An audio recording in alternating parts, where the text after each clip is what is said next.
So the very first video that I posted on the Squirrel Ranch was about an elk hunt that my good friends Mike and Steve, growing up, that their dads went on every fall back in the 60s, 70s.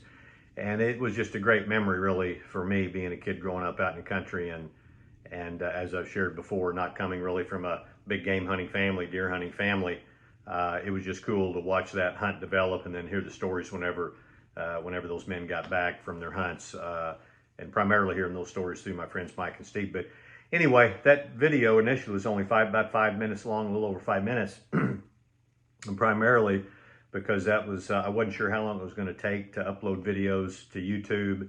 I was afraid if it was much longer than that, it'd either take forever or might not upload. So I edited that down to about a little over 5 minutes. And it always bothered me that I think that story and that memory deserved more time than that, and I had to edit out so much, information that Mike shared whenever I set that camera up and got him talking about it. So anyway, I went back. I thought I'd lost that video footage, found that it was in the cloud, so I reloaded that and went back and did a new version, a little bit longer, a lot more detail. And I know, for some people just stumbling across this whole story about, these elk hunts may not mean much to you, but there's an old, it's not an old, there's a country song, and I don't know if it's the title or if it's a line out of the song, but the gist of it is, that may not mean much to you, but it does to me. And so that's why I wanted to redo this, and I know it means to anybody that was involved in any way, that was involved in those old hunts, or somebody like myself that kind of saw it from the outside looking in. Hopefully this will mean something to you too. There you go. Elk hunt revisited. Here is deer. It's pretty much full load. Oh my gosh. I hauled all this stuff from Missouri to Arizona, and set that down just a second to get a pen on the back of that. My old friend Mike called me up a while back and asked if I would like to have a old elk head and a couple of white-tailed deer mounts and a couple of pronghorn sheep, or antelope. I guess that's a lot of people call them antelope, but I want to know if I'd like to have those to hang up down at the cabin. I said, heck yeah, yeah, that'd be cool. So just we put a date on the calendar, and Mike came down and had those heads all wrapped up, hauled them down from Kansas City. They'd been all over the country, all over Missouri, and out to Kansas City, out to Phoenix, and spent some time out there, back to Kansas City, and then down here to Berry County. You know what that is? That's one of those canes from from Lions Club Carnival. Are you kidding? Yeah, I sure do. I got that out of my grandma's basement whenever we were cleaning it out. No kidding. I'll be dang. Wasn't there like something on the end of those, like a feather or something? I don't know. I just remember they used to give them away as prizes sometimes, those canes. I'll be darned. That's too cool. Yeah, the Lions Club Carnival. Anybody from our mutual hometown of Rolla, Missouri would have fond memories of the Lions Club Carnival every summer. Mike and I and several of our friends, we lived not too far through the woods from the old fairgrounds. We'd walk over there. It was a big event. We'd save our allowance money, and our folks no doubt give us some money. We'd go over and have a heck of a time. But he said he found that old cane in his grandmother's basement when they were cleaning it out. But that cool little memory. You never know what you're going to come across. Start cleaning out closets and that kind of thing. So what do you got in mind? What are you thinking? I think it might look good centered between those two heads. Yeah. I mean, well, and I can also move those two. Okay. I just had them hanging there because that's where I had a lot of space. But I think you don't have a problem with the hanger on the back of that. So we looked around in there and figured out some good spots to hang those mounts. Had several other mounts in there. That one on the left hanging up there, that big old whitetail, that belonged to Mike Lovelace, his son. My friend Matt loaned that to me to hang up out there. But a great story behind that one as well. And that old mule deer belonged to a former co-worker, my brother Ace, a fellow named Brent. His dad had harvested that mule deer years and years ago. But anyway, Mike and I looked around, found some good spots to hang those things up. And cool thing about it, when we were kids, and as I mentioned earlier about those hunts that his dad and Steve's dad would go on every fall, it was just a pretty cool memory, and just loving the outdoors and liking to be out in the woods and being a squirrel hunter, rabbit hunter, and all that kind of thing. I grew up with a BB gun, hauling it around out in the woods. It's just fun memory to think back on all that. So whenever Mike asked me if I wanted to hang those out there, it was a kind of a no-brainer. I thought, man, it'd be fun to have those out. But I was thinking as we were messing around with all that, I thought, who would have thought back in the old days, you know, growing up out there, that one day one of those elk that as it turned out, Rodney got out there in Colorado, but that Rodney or Chester would one day be hanging up out in our log cabin out there in the woods. That's kind of a cool thing. Well, Mike really had those mounts packed up really tightly and safely. No doubt his dad would have been proud of him for instead of just throwing those in the back of his pickup and and heading southwest. But took him a while to get them unpacked, but it sure was a lot of fun. Boy, there were some really nice animals in there. Those two whitetail were just exceptional specimens. A lot of folks, if you know, who didn't grow up around hunting, and just wasn't a part of their family history, I can totally see where somebody just wouldn't get it. Like, what the heck? Why would you want to hunt? Why would you want to then take the head and have it mounted and hanging around, whatever? Not to get all philosophical, but anybody who eats meat, if you eat beef and pork, chicken, fish, and all that kind of thing, but you don't fish or hunt yourself, I mean, we're just having somebody else go through the process for us. We just don't see it, and so we don't think about it. But there's something to really be said for a hunter. I mean, it's a thrill of the hunt, the excitement of being out in the woods, of seeing those animals, and it's almost a bonus. It really is just kind of a bonus if you happen to get one. And then there's the satisfaction of and the enjoyment of eating the meat from that animal. And I can tell you, elk is awful good. Venison, if it's done right, is really good. And a lot of people think squirrel and rabbit, and that sounds gross to the thought of eating those. But man, oh man, I haven't had a good squirrel or rabbit in quite a while. But that's some awful good eating. So there's a lot more to it. It's certainly not about the taking of the animal. It's about the whole process. But and then whenever you mount the animal and you hang it up, wherever you hang it up, when you look at it, I mean, you think of the stories behind it, and that's even though I wasn't there when that elk was taken, I can kind of visualize what that might have been like for Rodney and Chester and their friends back in those old days. Probably there was a little town called Colburn up there, and it was some old dirt roads they took off, and they went up to a place called, I think it was Log Pile Flats, is where they used to put their big tent and all that stuff up. Yeah. Yeah, I mean, I've been there a few times, but it was after he killed that one. But Now, did they always go to the same place to Yeah. have their camp? they camped in the same spot all the way from, I want to say, like 62 all the way until probably in the early 90s. Yeah. Now, was it just him and Chester, or was there other guys that went with him? Usually it was just 4 people, so it was Dad and Chester and Earl every year, and and one of the other guys would go, like that. But yeah, they started going.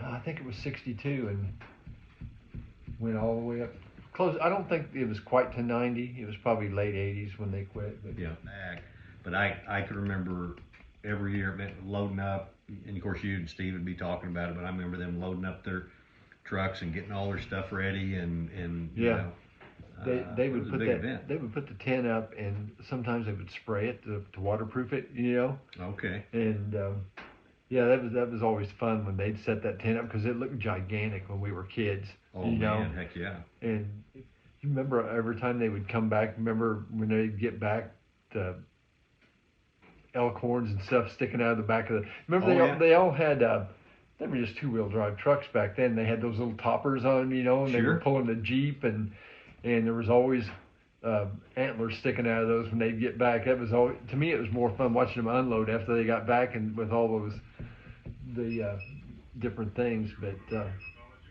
it was exciting. I mean, Yeah. I wouldn't, I can imagine how exciting it was for you and you know, you and Steve and your brothers and sisters, because that was, I mean, it was a big event. The whole neighborhood, our whole neighborhood knew about it. And now, did they go out there was it like for 1 week or 2 weeks? 2 weeks. Yeah, that was a big event. My gosh, I can remember, you know, they almost always come back with 2 elk out of the 4 of them. If they killed 2 elk, they had a really good season. But back then, back in the 60s, it was actually deer season along with elk season, and you had, each of those guys had 2 deer tags. And listen to my dad talk in the 60s, the deer were running over you in the woods. So you think about those guys coming back with 2 elk and maybe 6 or 8 deer. Yeah. I mean, they had the awfulest, it was, it was crazy the amount of meat they had.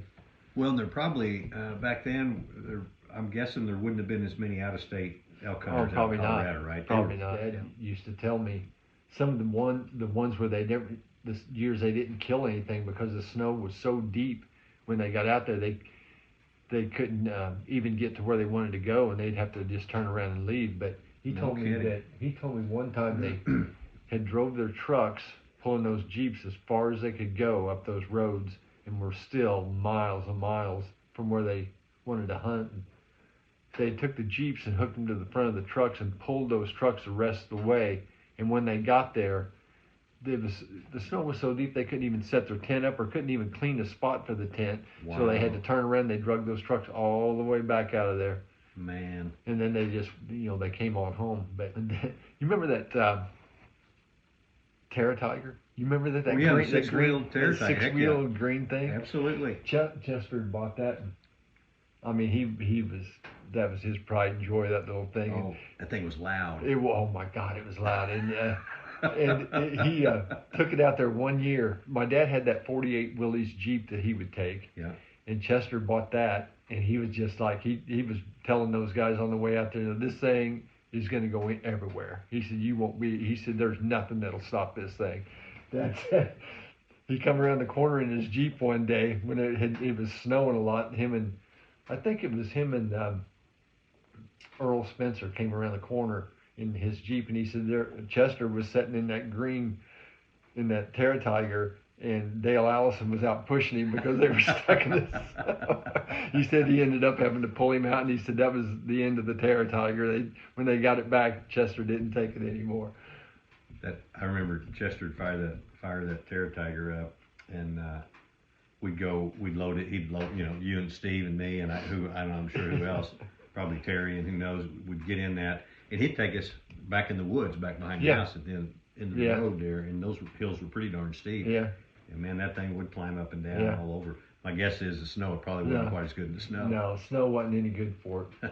I was greatly influenced by, you know, you and Steve were always would talk, you know, deer hunting and so forth. My dad didn't deer hunt, so most of what I knew about that was through you guys until I started hunting myself. But 308, I just remember you guys talking about 308 all the time. And I thought, man, I want a 308. And so my first high-powered deer rifle was a 308. In fact, I still have it. But influenced by your dad and Chester shooting 308. My first rifle was a 308 too. It was a Remington automatic, one of those Woodsmasters. I mean, I still got it, but I don't know. Those 308s, I didn't know nothing about them. All I knew is my dad had one and Chester had one, and I thought I had to have one too. I was in a gun shop years ago, again, 85 or 6, I believe it was, in Texas, and I ran across this Ruger, and it's a Ruger model M77 308 caliber, 308 Winchester to be precise. So many times when I've shot this gun or had it out in the woods, I've just thought about those old days when Rodney and Chester and their friends were going out for that annual hunt. I had a box of old tracer bullets I put in that 308 and sent a few rounds downrange there. Those tracer bullets, the end of the bullet is painted with some kind of I don't know if it's sulfur, whatever it is, and it's supposed to, as that bullet goes through the air, it's supposed to leave a trace, a little red trace where you can see it, but you couldn't. However, the last time I shot, the 4th or 5th time there, one of those bullets had enough on the end of it that you could see the blast come out of the muzzle here in just a minute. And but in any event, you certainly couldn't see the trajectory. Maybe you could at night. I don't know. Maybe I'll have to try that at night.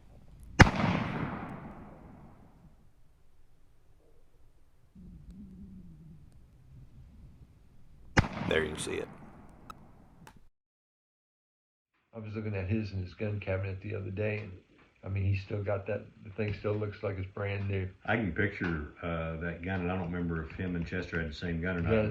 But They were identical. I can picture those guns. Lever action, right? Yeah. And were they Savage or what Yeah, brand? Savage. Yeah. They were actually a special edition, if you can believe that, in the Savage back in the 60s. They were called a featherweight, 99 featherweight. Oh, okay. And those are really hard to come by, I think, even to this day. Yeah, I remember. Yeah. Like, okay, you guys had. I mean, maybe we actually started believing it, you know. But yeah. That's neat. And you know what's cool is I looked that up, and that camp's still in operation. No kidding.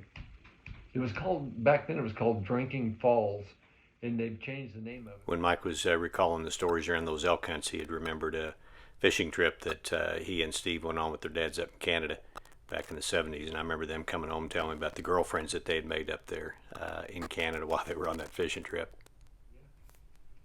Isn't that weird? I mean, all the stuff that went on when you were younger that you think, I wonder what happened to these people, you know? Oh, sure. Well, you also, you wonder, like with those girls, in this case with those girls, remember you guys. Right. And there's probably a pretty good chance they do. Maybe they do, and maybe that, I mean, I don't know how many kids came through that camp to fish. Yeah. When we were there, we were the only kids. Everybody else were adults, fishing there. So, I don't know.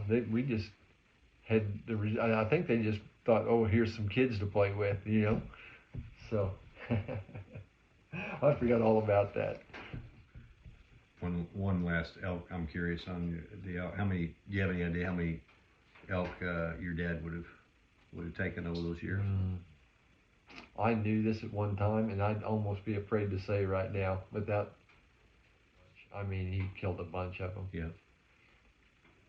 Yeah. Well, they're good eating. I've only had elk a couple of times, but man, do you remember eating elk? I assume you did growing up. I mean, did you guys like it? I loved it. Yeah. Yeah, I loved it. I've had it a couple of times. It's good eating. Yeah. I think maybe whenever I was a kid, I just loved it because it was elk. Yeah. Just because of what it was. But as I got older, I actually did really like it. Now, how old were you first time you went elk hunting with your dad? 24, I think. I think I was 24. Yeah. Rick had been going quite a bit with him, but I just, he had? Yeah. And it was an accident the way I went. I wasn't even supposed to go. He was getting ready to leave one Monday morning, and we were doing a job somewhere, and so anyway, that Monday morning, I picked him up, and he wanted to run out to this job before he left, and we were on the way out there, and he said, why don't you go with me? I said, well, we don't have enough people here to do this now. And I said, I'm not even ready to go. You're leaving in like an hour. He said, how long would it take you to get ready? And I'm like, he was going by himself. That was the whole deal. He didn't want to go by himself. And I was like, oh man. Next thing I know, I was loading my stuff in the back of his camper, and we were on our way to Colorado. and that's how it happened. And that got me hooked. I went back the next year. I went 3 or 4 years. I didn't go a lot. That's awesome out there. I've only been elk hunting one time. It was bow hunting, and didn't have any success. But man, it's just being out there in those beautiful hills, mountains and woods and all, knowing that those elk are out there is amazing. And I heard elk running a couple of times when we were up on the hill. But anyway, point being, I can't imagine actually. I've heard a lot. I've heard elk. I've heard them bugle. Yeah. Whenever I've been out there, I went bow hunting one time, and I heard one bugle, and then a couple different ones. Man. Well, you don't have to be a hunter to enjoy the great outdoors and everything that goes along with it, but you can imagine seeing one of those elk out in the woods whenever it didn't know you were there. Yeah, what a neat thing. We'll have those heads hanging up out there, Mike, as long as you want them to be there, and appreciate you sharing those memories, man. Pretty good stuff.